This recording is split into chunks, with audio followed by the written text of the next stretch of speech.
Hello everyone, and welcome back to part 3 of my apartment tour series, episode 3. As a reminder, this time around we are going on a tour of my own Parisian apartment.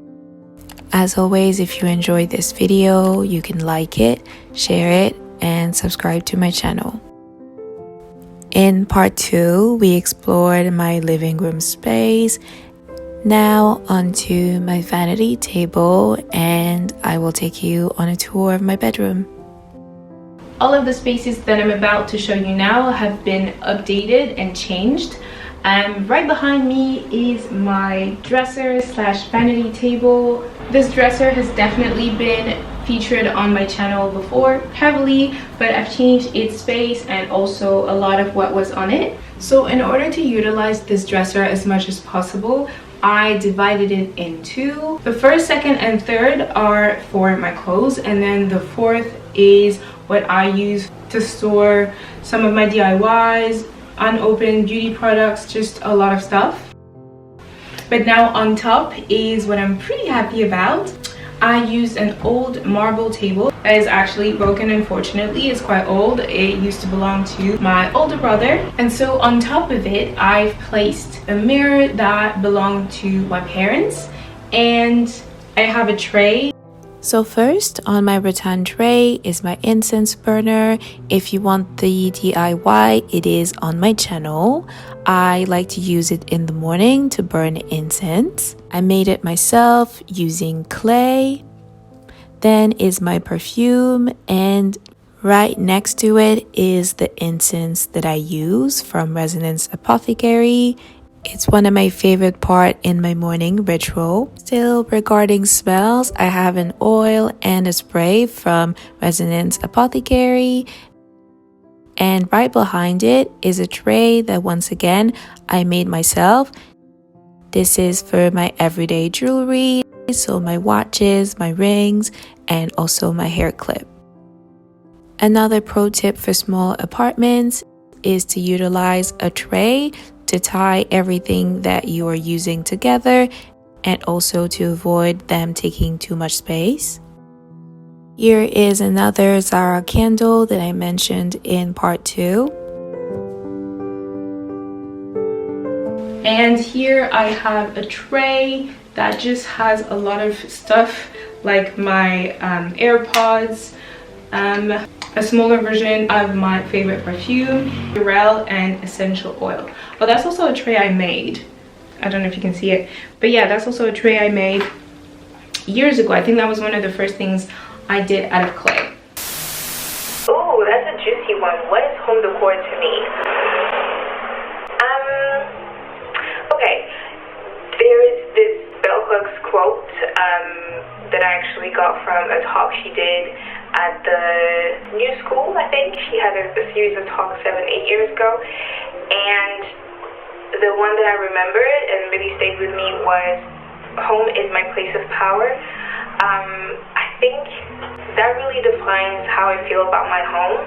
As much as I like to go out, socialize, be with people, I am someone who recharges at home, which is why, once again, there's so many things that I use in order to feel calm. So yes, if I had to define home in one quote, it would be my place of power. And yes, to elaborate on it, it's just the place from which I build.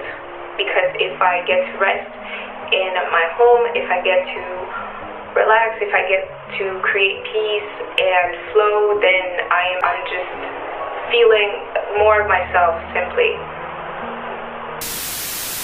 I know I keep saying that I'm proud of all the things that I made, my table, my shelving system, but what I wanted to show you now is my bedroom, which I'm so hyped about because, so technically I didn't do much to that space when you compare it to the last couple of videos, but I added more curtains and now it closes completely, and to me, I don't know, that just changes everything because now when I'm in my bedroom, it is a closed space, and I didn't know how much I needed this until I made it.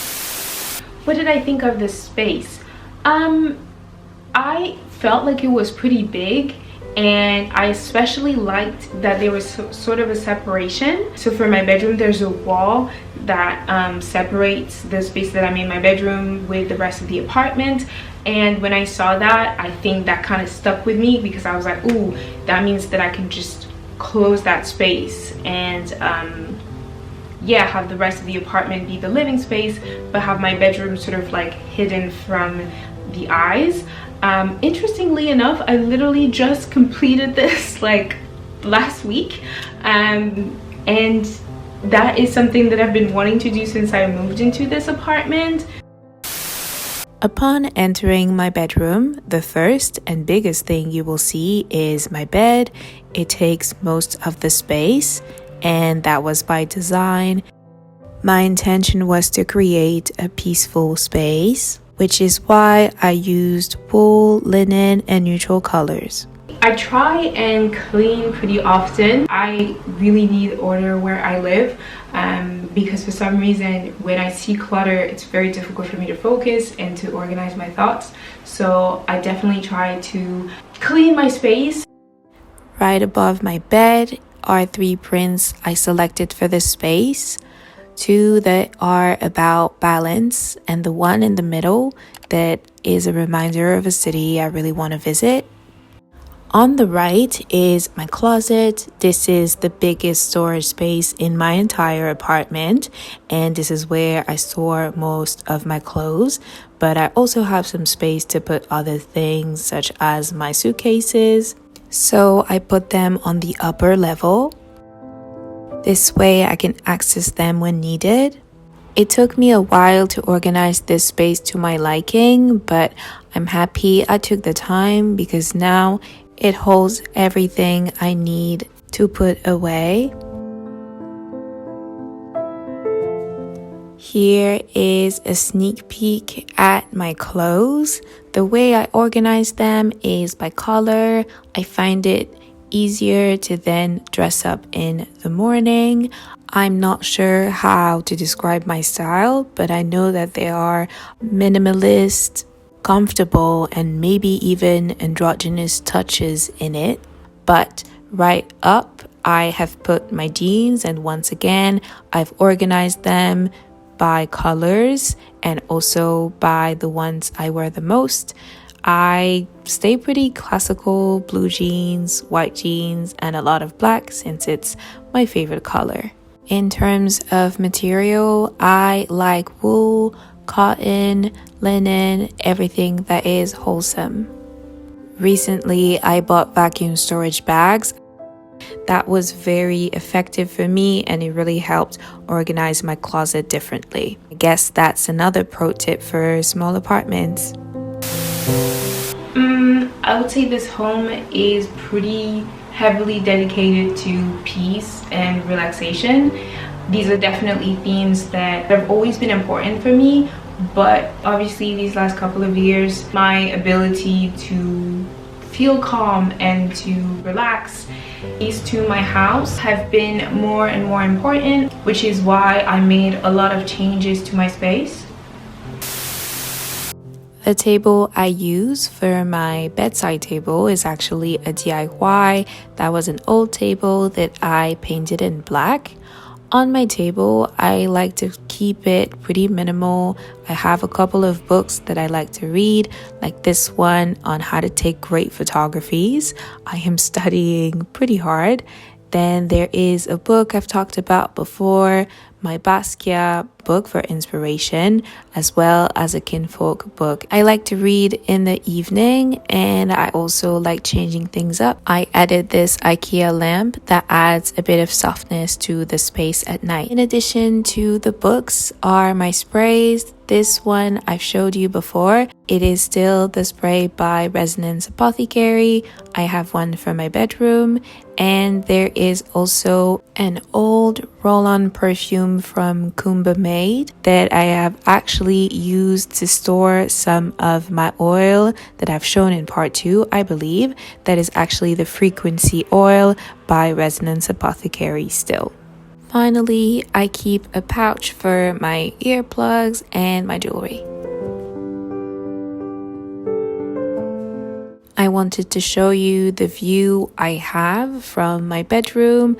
As you can see, the curtains are sheer, so I can see what's happening outside, but it still gives me a little bit of privacy, and I really enjoy the versatility that comes with having curtains around my bedroom. Oh, I'd love to move. I would love to move. I am interested in moving, putting it out there in the universe. I love my space, I really do, and I'm super grateful for everything it is and is allowing me to do. And I would love to move. I would love to move to a bigger space in Paris, and I also would love to move abroad. I have 2 cities in mind, but for now I'm going to keep it to myself.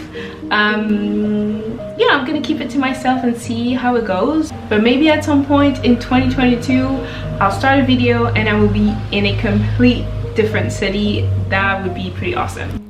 Well, that is it for today, everyone. Thank you so very much for watching this video. I don't know if you've noticed, but in the video and even in part 1 and 2, I decided to integrate some of the interview portion of this episode in the video. I would love to know in the comments down below what you prefer, whether it's an interview portion at the end or if you like when the questions are integrated in the videos. And if you have watched the 3 parts of this episode, shout out to you. Leave let's say a yellow heart emoji in the comments so that I can know that you've seen all 3 parts. If you've liked this episode, then I hope you know episode 1 and episode 2 are live on my channel. I know that I will have put them in the cards, but if you want to, you can also go in the description and find them there as well. Once again, if you enjoyed this video, you can like it, share it with anyone you think would like it, and you can also subscribe to my channel for more content on home decor. Thank you again for watching this video, and I will see you next Thursday. Bye!